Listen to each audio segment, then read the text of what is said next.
TED Talks are recorded live at the TED Conference and produced with WNYC New York Public Radio. This episode features author and idea generator Charles Leadbeater. TED Talks are made possible through the support of BMW, where ideas are everything. Here's Charles Leadbeater.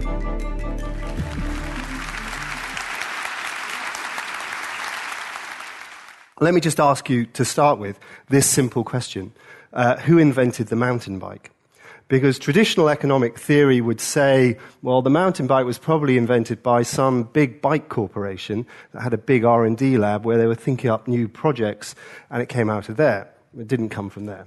Another answer might be, well, it came from a sort of lone genius working in his garage who, working away on different kinds of bikes, comes up with a bike out of thin air. It didn't come from there. The mountain bike came from users, came from young users, particularly a group in Northern California, who are frustrated with traditional racing bikes, which are those sort of bikes that Eddie Merckx rode or your big brother, and they're very glamorous, but also frustrated with the bikes that your dad rode, which were sort of had big handlebars like that, and they were too heavy. So they got the frames from these big bikes, put them together with the gears from the racing bikes, got the brakes from motorcycles, and sort of mixed and matched various ingredients. And for the first, 3 to 5 years of their life, mountain bikes were known as clunkers. And they were just made in a community of bikers, mainly in Northern California. And then one of these companies that was importing parts for the clunkers decided to set up in business, start selling them to other people. And gradually another company emerged out of that, Marin, and it probably was, 10, maybe even 15 years before the big bike companies realized there was a market. 30 years later, mountain bike sales and mountain bike equipment account for 65% of bike sales in America. That's $58 billion. This is a category entirely created by consumers that would not have been created by the mainstream bike market because they couldn't see the need, the opportunity, they didn't have the incentive to innovate. The traditional view, still enshrined in much of the way that we think about creativity in organizations, in government, is that creativity is about special people in special places, elite universities, R&D labs in the forests, water, maybe special rooms in companies, painted funny colors, bean bags, maybe the odd football table, special people, special places, think up special ideas. Then you have a pipeline that takes the ideas down to the waiting consumers who are passive. They can say yes or no to the invention. That's the idea of creativity. What's the policy recommendation out of that if you're in government or you're running a large company? More special people, more special places. Build creative clusters in cities. Create more R&D parks, so on and so forth. Well, this view, I think, is increasingly wrong. I think it's always been wrong, because I think always creativity has been highly collaborative, and it's probably been largely interactive. But it's increasingly wrong, and one of the reasons it's wrong is that the ideas are flowing back up the pipeline. The ideas are coming back from the consumers, and they're often ahead of the producers. Why is that? Well, one issue is that radical innovation, when you've got ideas that affect a large number of technologies or people, have a great deal of uncertainty attached to them. The payoffs to innovation are greatest where the uncertainty is highest. And when you get a radical innovation, it's often very uncertain how it can be applied. The whole history of telephony is a story of dealing with that uncertainty. The very first landline telephones, the inventors thought that they would be used for people to listen in to live performances from West End theatres. When the mobile telephone companies invented SMS, they had no idea what it was for. It was only when that technology got into the hands of teenage users that they invented the use. So the more radical the innovation, the more the uncertainty, the more you need innovation in use to work out what a technology is for. The second reason why users are more and more important is that they are the source of big disruptive innovations. If you want to find the big new ideas, it's often difficult to find them in mainstream markets in big organizations. Big corporations have an inbuilt tendency to reinforce past success. They've got so much sunk in it that it's very difficult for them to spot emerging new markets. Emerging new markets, then, are the breeding grounds for passionate users. Best example, who in the music industry 30 years ago would have said, yes, let's invent a musical form which is all about dispossessed black men in ghettos expressing their frustration with the world through a form of music that many people find initially quite difficult to listen to. That sounds like a winner. We'll go with it. So what happens? Rap music is created by the users. They do it on their own tapes with their own recording equipment. They distribute it themselves. 30 years later, rap music is the dominant musical form of popular culture. Would never have come from the big companies. Had to start, this is the third point, with these proams. This is the phrase that I've used in some stuff which I've done with a think tank in London called Demos, where we've been looking at these people who are amateurs, i.e. they do it for the love of it, but they want to do it to very high standards. And across a whole range of fields, from software, astronomy, natural sciences, vast areas of leisure and culture like kite surfing, so on and so forth, you find people who work at their leisure, if you like. They take their leisure very seriously.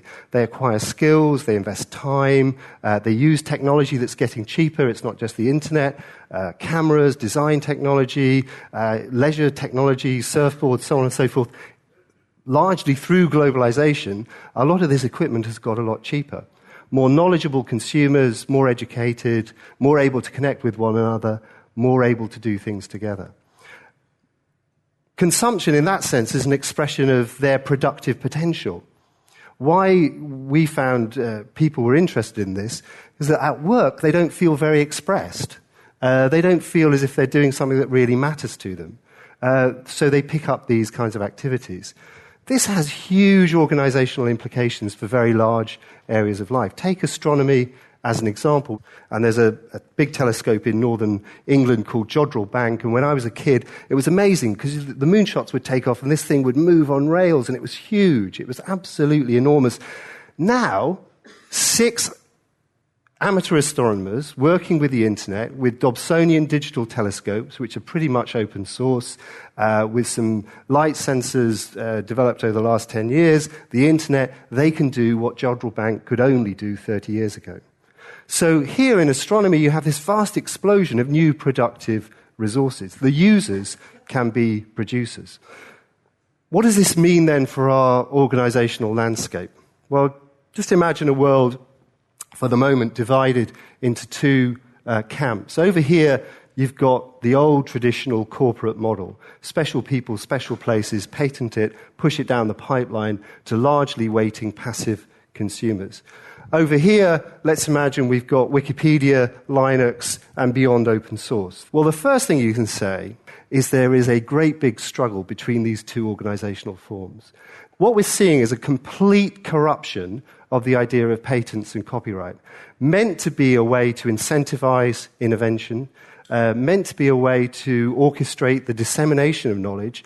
They are increasingly being used by large companies to create thickets of patents to prevent innovation taking place.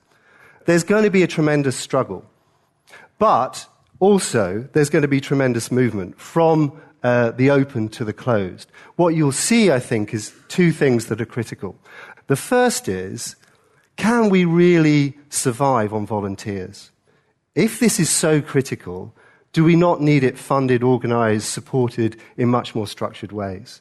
What kind of changes do we need in public policy and funding to make that possible? What's the role of the BBC, for instance, in that world? What should be the role of public policy? And finally, what I think you will see is the intelligent, closed organizations moving increasingly in the open direction. So it's not going to be a contest between 2 camps, but in between them, you'll find all sorts of interesting places that people will occupy. New organizational models coming about, mixing closed and open in tricky ways. And those organizational models, it turns out, are incredibly powerful. And the people who can understand them will be very, very successful. Let me just give you one final example of what that means. I was in Shanghai, in an office block built on what was a rice paddy 5 years ago, one of the 2,500 skyscrapers they've built in Shanghai in the last 10 years. And I was having dinner with this guy called Timothy Chan. Timothy Chan set up an internet business in 2000, didn't go into the internet, kept his money, decided to go into computer games. He runs a company called Shanda, which is the largest computer games company in China. 9,000 servers all over China, has 250 million subscribers. At any one time, there are 4 million people playing one of his games. How many people does he employ to service that population?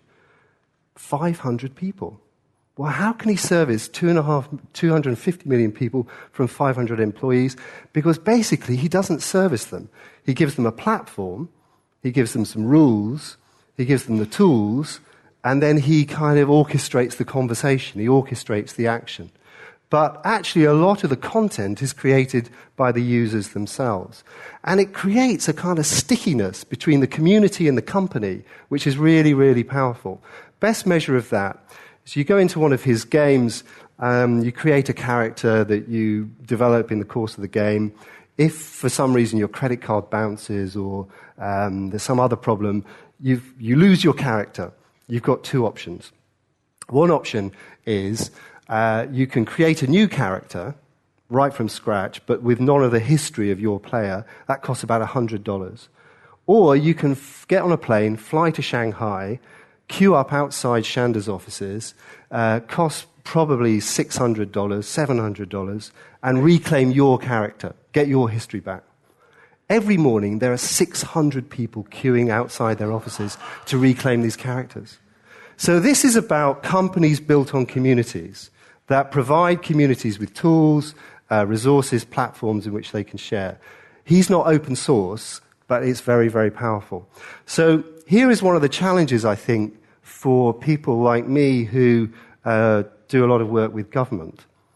If you're a games company and you've got 1 million players in your game, you only need 1% of them to be co-developers, contributing ideas, and you've got a development workforce of 10,000 people.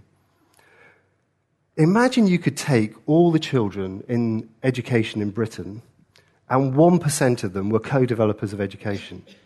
What would that do to the resources available to the education system? Or if you got 1% of the patients in the NHS to, in some sense, be co-producers of health. The reason why, despite all the efforts to cut it down, to constrain it, to hold it back, why these open models will still start emerging with tremendous force is that they multiply our productive resources. And one of the reasons they do that is that they turn users into producers, consumers into designers. Thank you very much.